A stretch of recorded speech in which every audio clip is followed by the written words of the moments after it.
Hello, friends.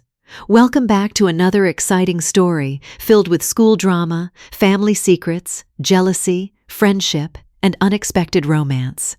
Today, we meet Faili, a brave 16-year-old orphan whose life changes when a wealthy man offers to adopt her.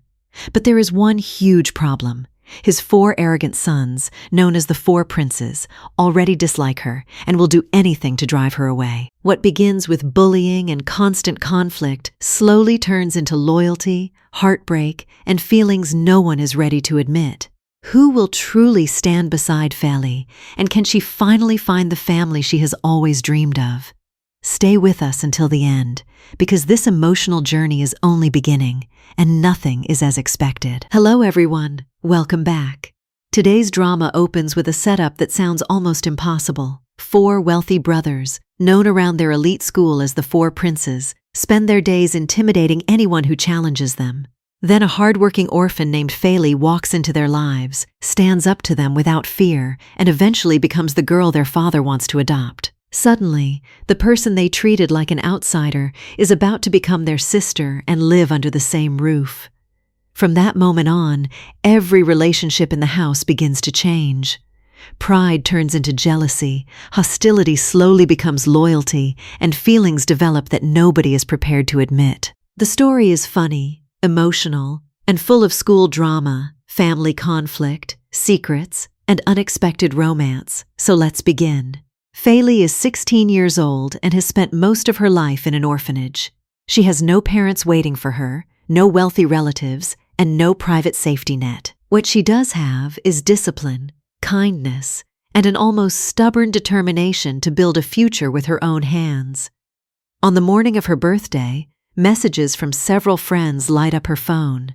She quietly reads their wishes, smiles for a second, and then puts the phone away because the younger children are still asleep and the morning routine has already fallen behind. Faili tells another worker that she will wake everyone up. Even though it is her birthday, she does not expect special treatment. She walks from bed to bed, gently calling the children's names and helping the sleepiest ones sit up. One little boy announces that he wants fried rice for breakfast. Instead of telling him they do not have time, Faili laughs, ties back her hair, and starts cooking. The scene immediately shows why everyone at the orphanage loves her. She is not simply another resident anymore.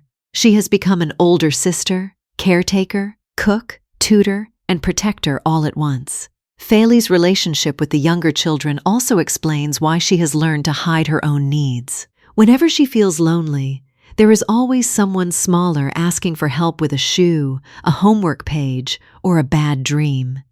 She has trained herself to smile first and cry later, usually when nobody is watching. That strength makes her admirable, but it also makes adults assume she can handle anything. Her birthday is a perfect example. Everyone sees a capable teenager moving quickly through the kitchen, yet almost nobody notices that she has never celebrated a birthday with parents of her own.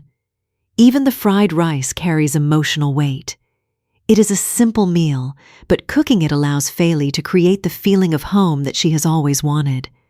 The children trust that when they wake up, she will be there. Secretly, Faili wishes she could feel that same certainty about someone else. This is why adoption is no longer just a legal idea to her.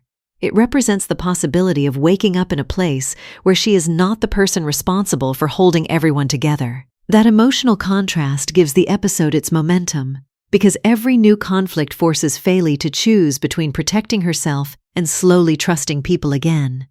After breakfast, Faili notices the time and realizes her restaurant shift is about to begin.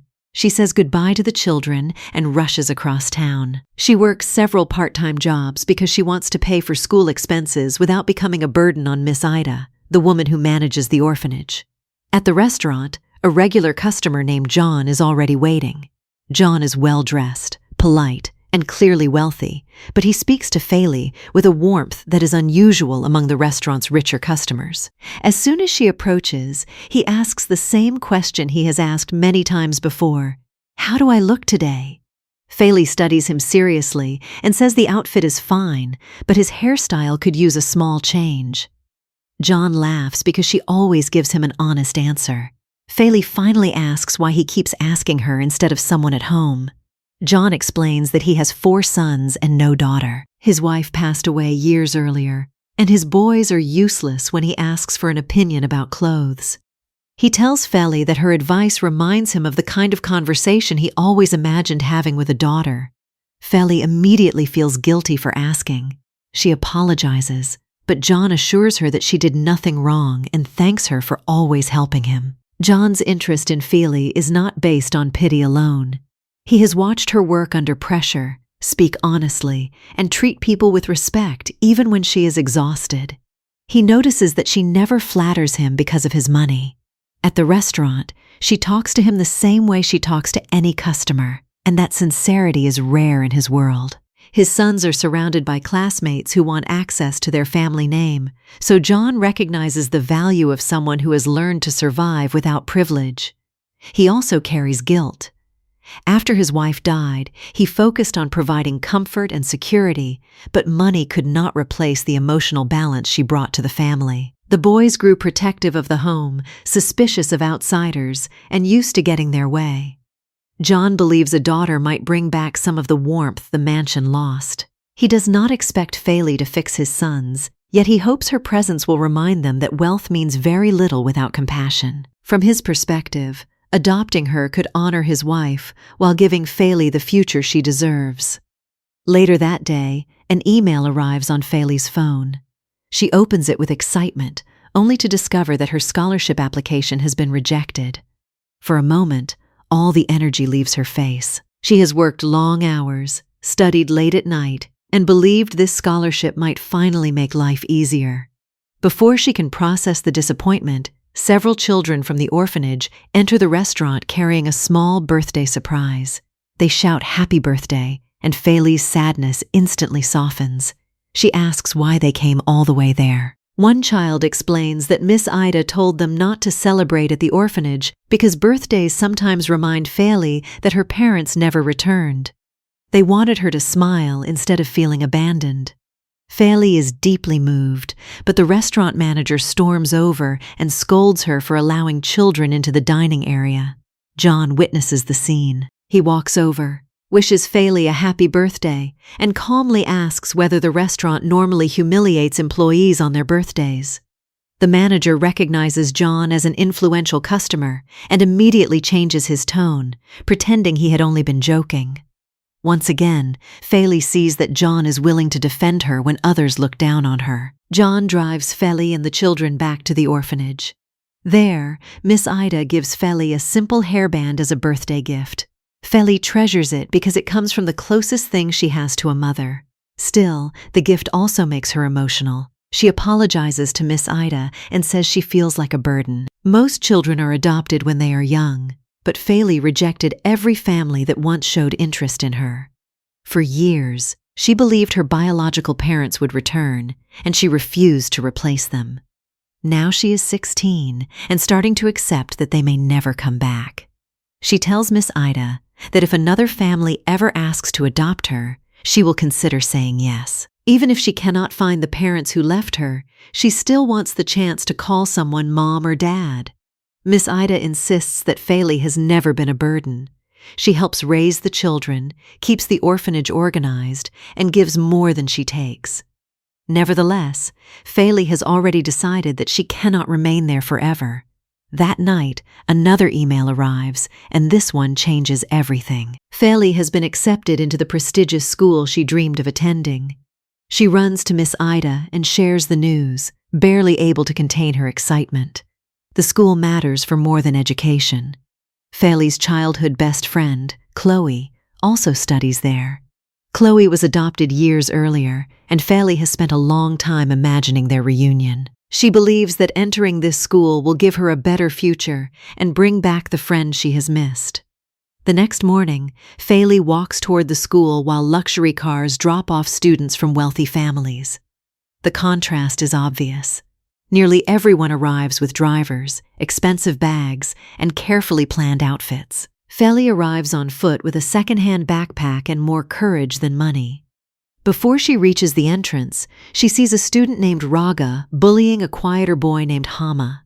Raga boasts about his father's wealth and acts as though money gives him the right to control everyone around him. Feli cannot ignore it. She steps between them, defends Hama, and tells Raga that having a rich father does not make him important. Raga is stunned. Students rarely challenge him, and no one speaks to him with such open contempt. Feli walks away before he can recover, leaving Raga furious and Hama immediately impressed by her.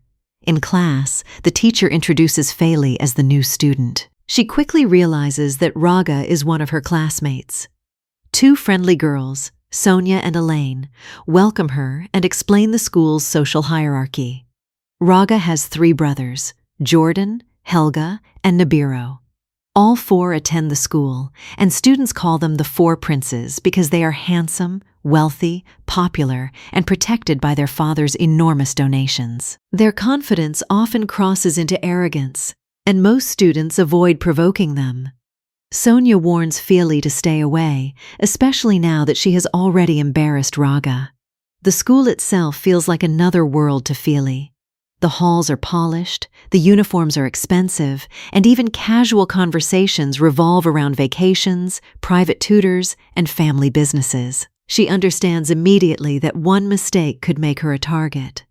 Still, she refuses to shrink. When teachers ask questions, she answers. When richer students stare at her old backpack, she stares back. Raga finds that confidence irritating because it challenges the invisible rules that protect him. Most students laugh when he makes a joke and move aside when he enters a room. Feli does neither. She treats him like an ordinary boy behaving badly. Hama's admiration begins because she defends him, but it grows because she expects nothing in return. She does not rescue him to become popular. She acts because watching someone abuse power reminds her of every child at the orphanage who needed an older person to step forward. That instinct will repeatedly place her in danger, yet it is also the quality that slowly changes the 4 princes. Feli suddenly notices that her necklace is missing. It is not expensive, but it is one of the only objects connected to her biological parents. Unknown to her, it fell during the argument with Raga, and he picked it up. Before she can search, the girls head to the cafeteria. There, one of the brothers grabs the hairband Miss Ida gave Feli and begins tossing it around for entertainment. Feli repeatedly demands it back, but the brothers refuse. During the struggle, the band snaps. Feli's expression changes immediately. To the boys, it was a cheap accessory. To her, it was a birthday gift from the woman who raised her. At that moment, Feli spots Chloe. She forgets the broken hairband and runs over, hugging her childhood friend. She says she missed her and worked incredibly hard to enter this school, partly because she wanted to see her again. Chloe does not return the affection. Instead, she pulls away and tells Feli to stay distant.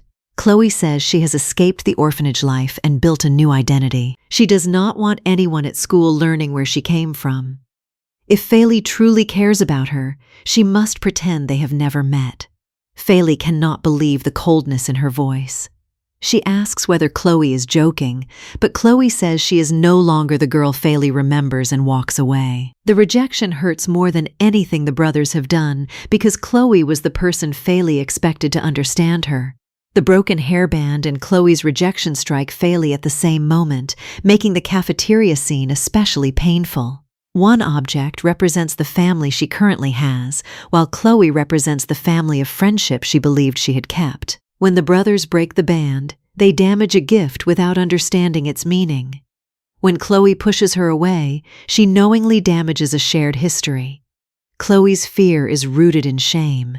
She has entered a wealthy social circle and believes acceptance depends on hiding the orphanage.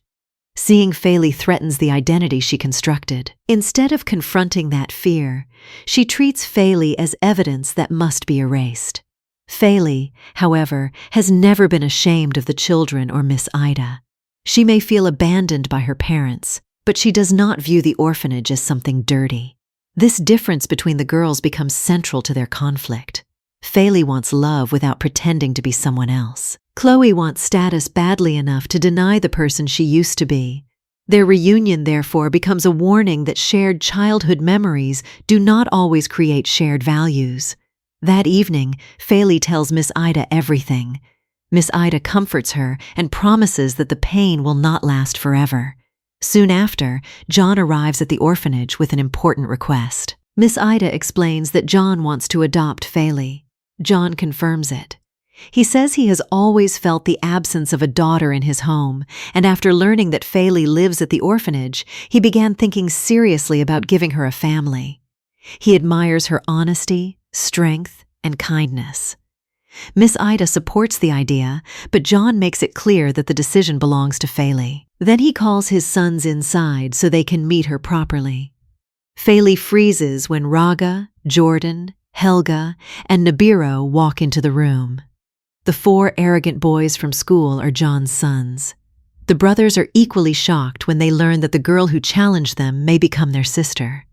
Raga reacts first. He says John already has 4 children and asks why, out of every girl in the world, he chose this one. Helga and Nibiru complain that their father made the decision without consulting them. Jordan remains calmer, but he is clearly surprised. Feli steps outside to collect herself and sees her necklace in Raga's hand. She asks him to return it, explaining that it is the last object she has from her parents.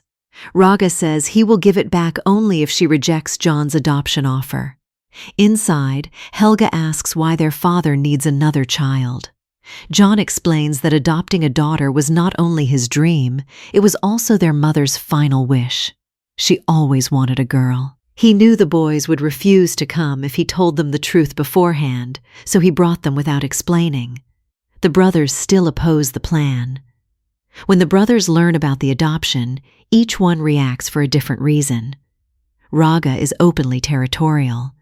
He believes Feli has already challenged his authority at school and now might invade the only place where he feels completely secure. Helga and Nibiru follow his anger because the brothers have always acted as a unit. Jordan is less hostile, but even he worries about what the change means.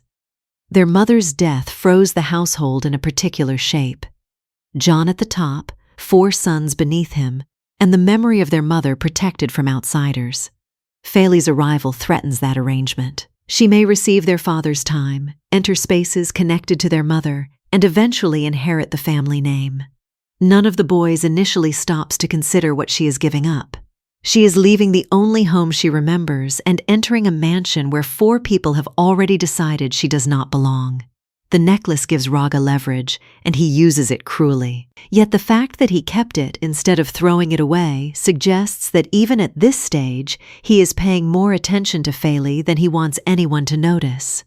Feli returns and announces that there is no reason to fight because she will not accept the adoption. In private, John asks her to reconsider. Feli says a girl like her may not deserve a family like his. John tells her not to listen to his sons. They are grieving, protective, and afraid of change. He does not expect them to accept her immediately. He asks Feli to spend 3 months with the family before making a final decision. He reminds her that she wants a home and deserves the chance to test whether this one could become hers. Feli is still uncertain, but she agrees to try. At home that night, Raga looks at a photograph of his late mother. His brothers join him, and they wonder why their father chose Feli. Jordan says that once John decides something, he rarely changes his mind. The next day, Feli says goodbye to the children at the orphanage and moves into John's enormous home. John introduces her to Miss Raffi, the house manager, and says she can ask for anything she needs. Jordan helps explain the house systems and treats her more respectfully than his brothers. The mansion is filled with smart technology, expensive furniture, and rooms larger than the orphanage kitchen. Feli is overwhelmed but fascinated, especially when she sees her new bedroom. Life inside the mansion forces Feli to learn more than how to use automated doors and smart lighting. Every object reminds her that the brothers have always possessed choices she never had. Their closets are filled with clothes, their school fees are automatic, and their future plans are supported by family money. Feli is grateful, but gratitude does not erase discomfort. She worries that accepting anything expensive will make the brothers' accusations true. That is why she continues working and resists John's offer to remove every financial problem. Her independence is not stubbornness for its own sake. Earning money allows her to feel that some part of her life still belongs to her. The brothers misread this. They assume she is trying to impress John, while she is actually terrified of depending on him too quickly. Jordan begins to understand because he notices the way she asks permission before using ordinary things. Raga only sees an outsider refusing to disappear. Their different interpretations of the same behavior pull both brothers toward her in completely different ways. Raga, Helga, and Nibiru immediately begin planning how to make her leave. Raga offers to take Feli shopping, then deliberately abandons her far from home. He returns to the mansion pleased with himself, believing she may give up on the first day. Then heavy rain starts. Raga tries to ignore the guilt, but concern eventually wins. He drives back and finds Feli soaked. She asks whether he left her there on purpose and whether he truly hates her that much. Raga refuses to apologize properly. He tells her to stop talking because he came back, as though returning erases what he did.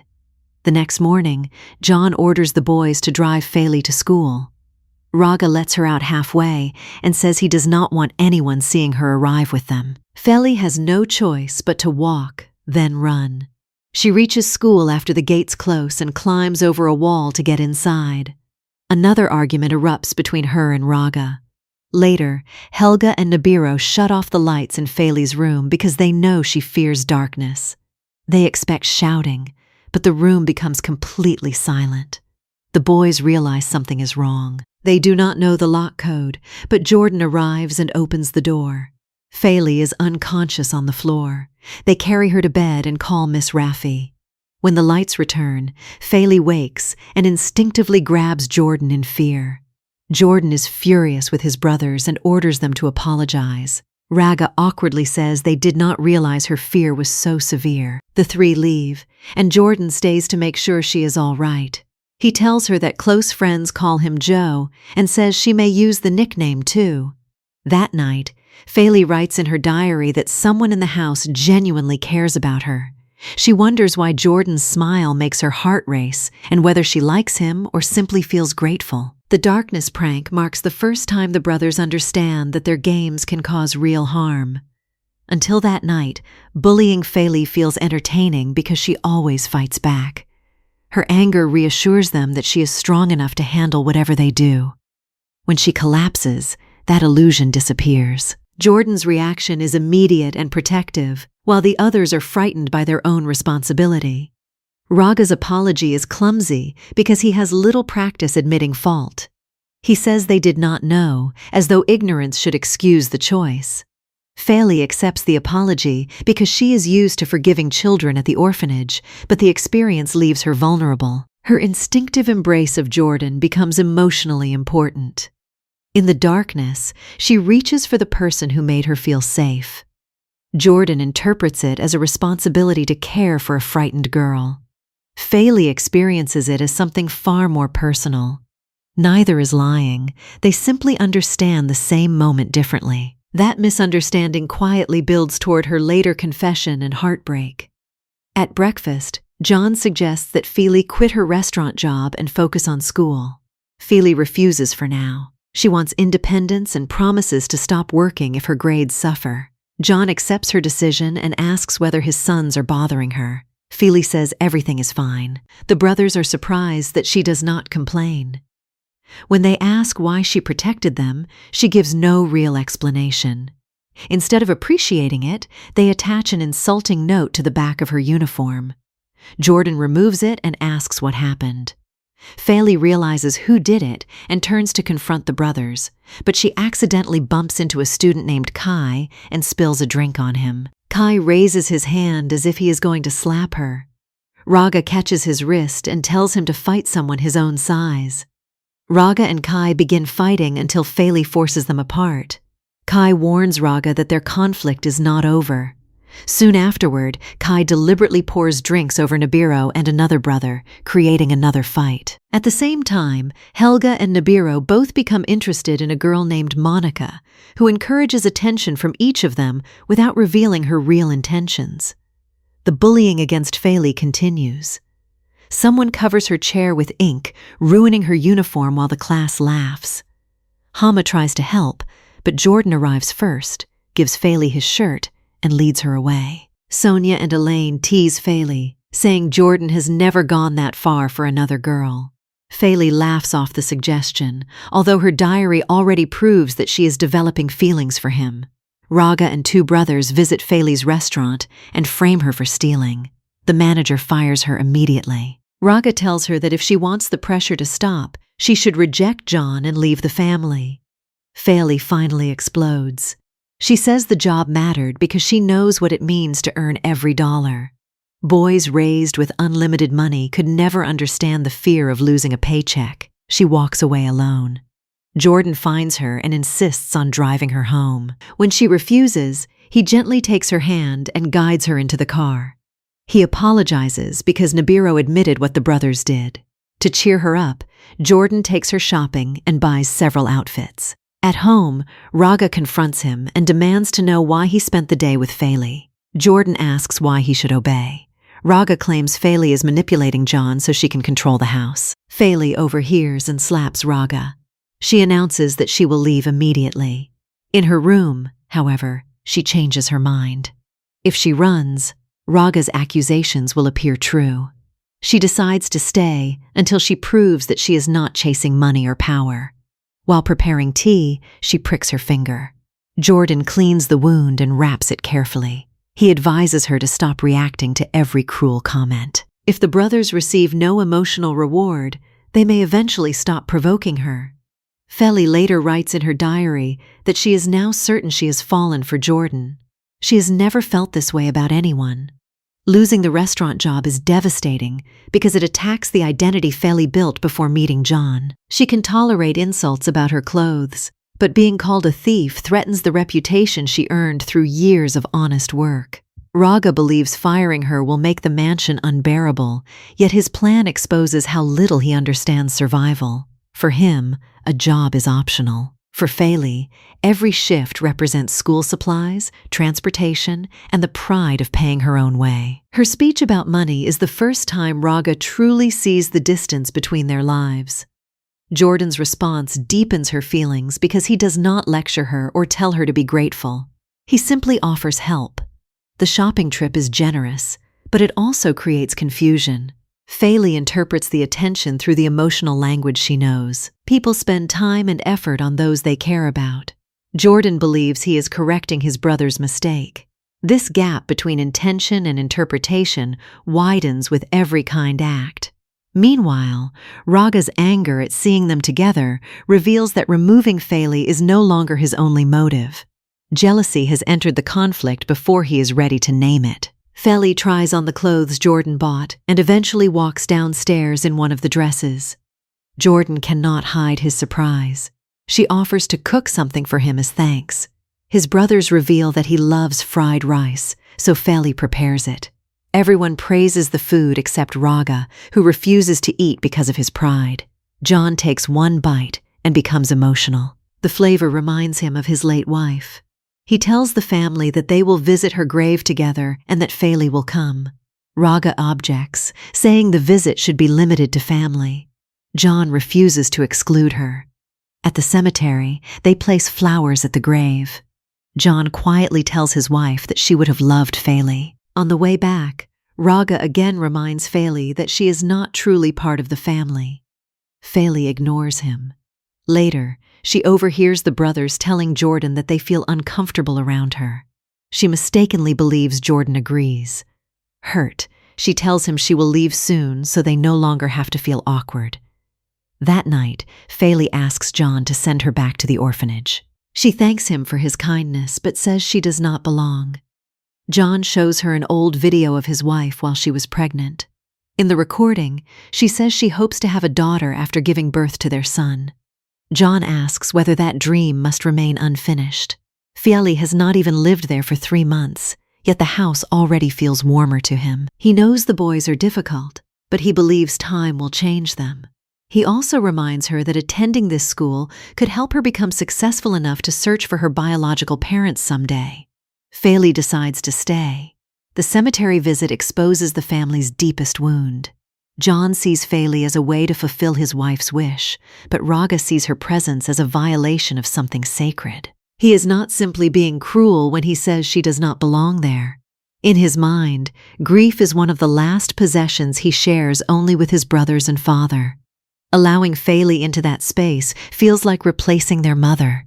John does not intend replacement at all. He is trying to transform memory into a future, while Raga is trying to preserve the past exactly as it was. Feli becomes trapped between those two needs.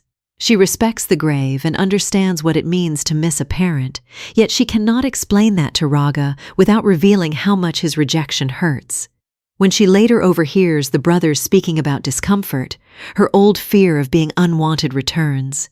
She assumes that even Jordan, the person she trusts most, regrets her presence. Asking to leave is not a dramatic threat. It is the defense mechanism she learned as a child. Leave before the people you love have the chance to abandon you. Helga and Nibiru discover that they have both been pursuing Monica, and their rivalry becomes physical. Meanwhile, the brothers celebrate because they think Feli has left. She walks into the room and announces that she changed her mind. She will stay as long as she wants. Raga calls her dramatic, but he finally returns her necklace before leaving. At school, Raga sits beside Feli and asks for her homework. Chloe sees them together and becomes jealous. She pulls Feli aside and admits that she has liked Raga for a year. She orders Feli to stay away from him. Feli refuses to argue, so Chloe arranges for her to fall during a sports activity. Feli injures her leg. Raga moves to help, but Jordan reaches her first and takes her home. Raga later confronts Chloe and demands to know why she hurt Feli. Back at the mansion, Jordan and Feli find Helga and Nibiru fighting over Monica. Feli suggests forcing them to talk. Jordan tricks each brother into entering the same room, and he and Feli lock the door from outside. They promise to open it after an hour.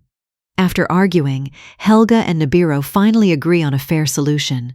Both will confess to Monica, and they will respect whichever person she chooses. Feli becomes anxious about a school assignment. Jordan offers to help. Raga sees them together and decides to join the project, possibly because he is beginning to feel jealous.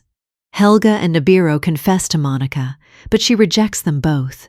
She is moving to London with her father and wants to focus on school. She thanks them for making her feel special and takes a photograph with them as a memory. Feli, Jordan, and Raga visit an art exhibition and learn that it is John's birthday. Jordan arranged for the chef to prepare John's favorite seafood. Feli explains that she has a serious seafood allergy. Jordan promises to order something separate. When Feli walks away, Raga again tells Jordan to keep his distance because kindness will make it impossible to push her out. Jordan refuses. He no longer has a problem with her. Raga secretly calls the chef and orders a dish containing hidden seafood. During dinner, Feli eats it without realizing what is inside. Her skin begins itching. Raga pretends she should have noticed the shrimp. John offers to call a doctor, but Feli says the reaction will slowly pass. The next day, she visits Jordan's recording studio but returns home early because she still feels unwell. She falls asleep on the couch while thinking about him. Raga approaches with allergy medicine. Believing she is asleep, he apologizes quietly. He admits that he instructed the chef to hide seafood in her meal as a prank, but now he feels terrible. He leaves the medicine nearby. Half asleep, Feli grabs him and holds on. Raga carries her to her bedroom. She wakes and demands to know what he is doing. He explains that she hugged him first and tells her to check the security cameras if she doubts him. After leaving, Raga smiles while thinking about her, then scolds himself for caring. The next morning, Raga unexpectedly invites Feli to ride to school with him. She assumes he plans to abandon her again and asks Jordan instead. Helga and Nibiru laugh at Raga's rejection. Raga's seafood prank is more dangerous than his earlier schemes because it targets Feli's health. At first, he treats the allergy like another opportunity to embarrass her.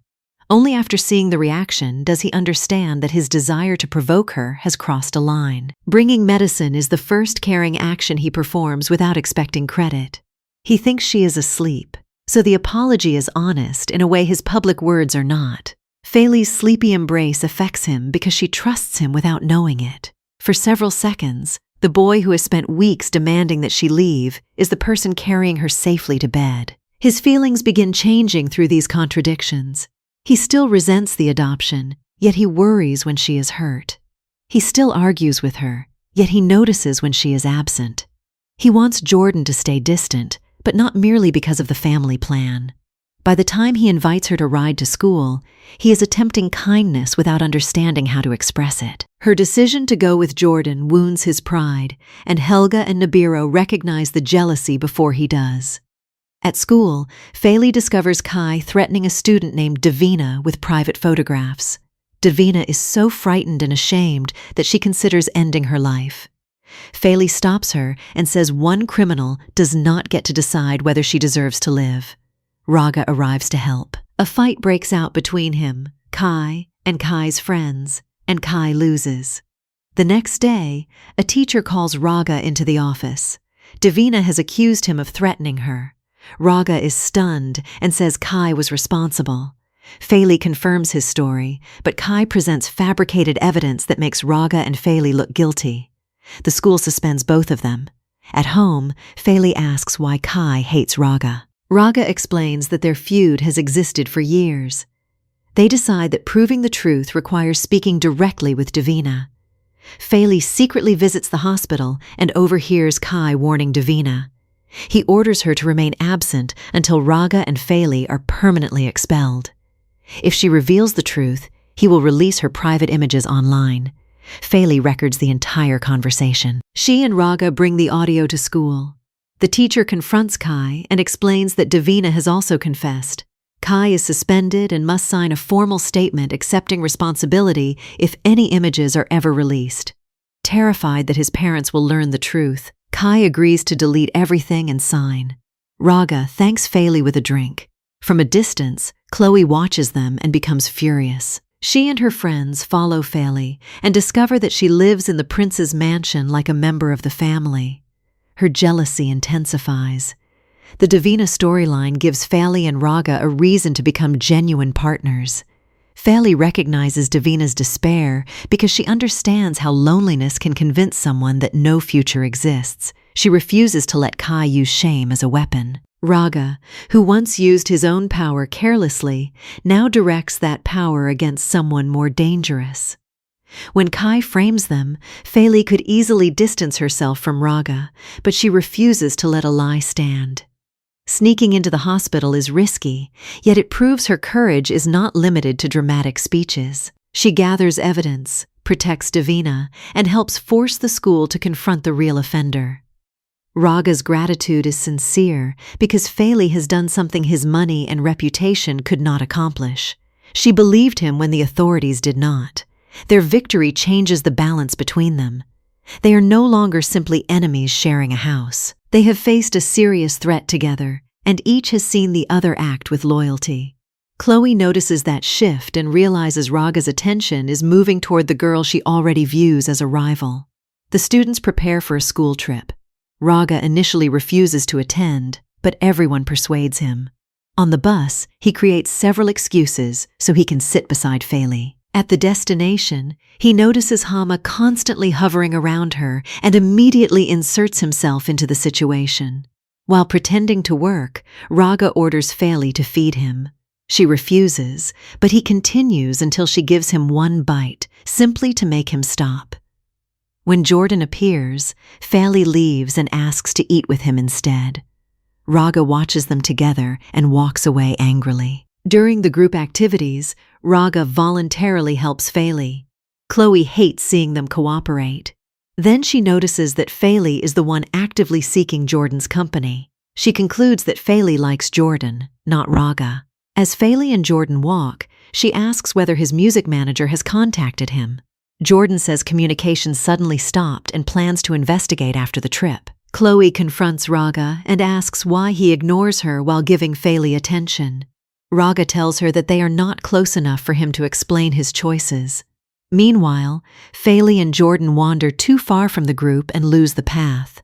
Their phones have no signal. Before they can turn back, Kai appears, still seeking revenge. He attacks Jordan and then moves toward Feli. Raga arrives in time, pulls Kai away, and fights him. Afterward, he holds Feli tightly and says he is thankful she is safe. Feli thanks him for coming. Raga makes Kai accept a final deal. If Kai continues treating them as enemies, Raga will tell the school everything and have him expelled permanently. Kai promises to stop. Back in the room, Chloe apologizes to Feli and asks to become best friends again. Feli immediately forgives her. Chloe claims she knows Feli likes Jordan and urges her to confess before another girl takes him. Feli trusts the advice. Gathering every ounce of courage, Feli meets Jordan privately. She thanks him for protecting and supporting her. Jordan asks whether she wants to say something else. Feli admits that she likes him. Jordan responds gently. He appreciates her honesty, but he has never viewed her romantically. He is focused on music, and any kindness she interpreted differently came from a sense of responsibility. He apologizes if he unintentionally encouraged her. Feli is devastated and leaves without knowing what to say. Hidden nearby, Chloe records the confession and rejection. She never wanted to restore their friendship. Her apology was a trap designed to humiliate Feli. Chloe uploads the video, and it spreads throughout the school. Raga sees students laughing and angrily tells them to stop. Then he finds Feli, holds her, and says she should not trap the pain inside. She can cry as much as she needs. Feli finally breaks down in his arms. The school trip pushes every hidden feeling closer to the surface. Raga's childish effort to claim the seat beside Feli would be funny if his jealousy were not becoming so obvious. He watches Hama, monitors Jordan, and invents excuses to keep Feli nearby. Yet Feli remains focused on Jordan because she has built an ideal version of him in her mind. Jordan is gentle, talented, and emotionally controlled, everything Raga appears not to be. She does not notice that Jordan's kindness remains consistent with everyone he considers family, while Raga's behavior changes specifically around her. Chloe understands the triangle before Feli does and uses that knowledge strategically. Encouraging the confession allows Chloe to hurt Feli while pretending to support her. Jordan's rejection is painful but not cruel. He tells the truth because accepting affection he cannot return would create greater damage later. The real cruelty comes from recording a private moment and turning it into entertainment. Once the video spreads, Feli is not only heartbroken, she loses control of her own story. Raga's decision to stand beside her publicly becomes the clearest evidence that he has changed. In her room, Sonia tells her that the video has reached nearly every student group. Feli feels too ashamed to face anyone. The next day, she and Hama work on a report about the trip. With his help, she gets one copy of the video removed, but other students still mock her. They ask how a poor girl dared to confess to someone like Jordan. Raga steps in, pulls her away, and tells her that cruel people do not deserve control over her mood. Overwhelmed, Feli accuses Raga of posting the video. Raga is hurt and asks why he would do that. He proposes a wager. If he proves his innocence, she must follow one request from him. If he is guilty, he will do whatever she asks. Feli agrees. Instead of arguing further, Raga takes her to a quiet place where she can release the anger she has been hiding. Feli shouts, cries, and finally feels lighter. They sit together and talk honestly. Raga asks about her parents. Feli explains that her mother left her at the orphanage for what was supposed to be a short time but never returned. Feli spent her childhood waiting. That is why she tells the brothers they are lucky to have a family, even when they fight. Raga expresses genuine sympathy. Feli thanks him for bringing her somewhere private when she needed it most. That night, Raga walks her to her room. Chloe is waiting inside and pretends to be concerned. She promises they will find whoever uploaded the video. Feli mentions that she went out with Raga and now feels better. Chloe's jealousy becomes even stronger. After leaving, she calls a friend and says Feli needs to be humiliated again. Sonia and Elaine warn Feli that Chloe cannot be trusted. Feli defends her because they grew up together. She cannot imagine that the girl she once loved like a sister is responsible. Later, Feli is scheduled to sing at an evening event. The song is romantic, and students use every lyric to mock her rejection by Jordan. Raga walks onto the stage, stands beside her, and sings along. His support transforms the moment. Instead of running away, Feli finishes the performance with confidence. Jordan watches from a distance. After the song, Raga confronts him and asks whether he truly feels nothing for Feli. Jordan says he already answered her honestly and does not have romantic feelings for her. Raga then makes his own decision. If Jordan does not want her, Raga will stop hiding. He tells his brother that he likes Feli and plans to confess. The first chapter ends with the family standing on the edge of a much bigger conflict. Feli believes her heart belongs to Jordan, but Jordan has rejected her.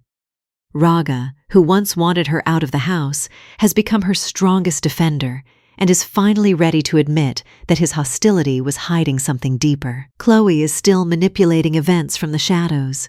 John has no idea how complicated the relationships inside his home have become, and the four princes are no longer united in their plan to remove Feli. What happens when Raga confesses? Will Feli ever see him as more than the arrogant boy who bullied her? Will Jordan's feelings remain unchanged after watching them grow closer? And how will John react if romance develops between the daughter he hopes to adopt and one of his sons? Those answers will shape the next part of the drama.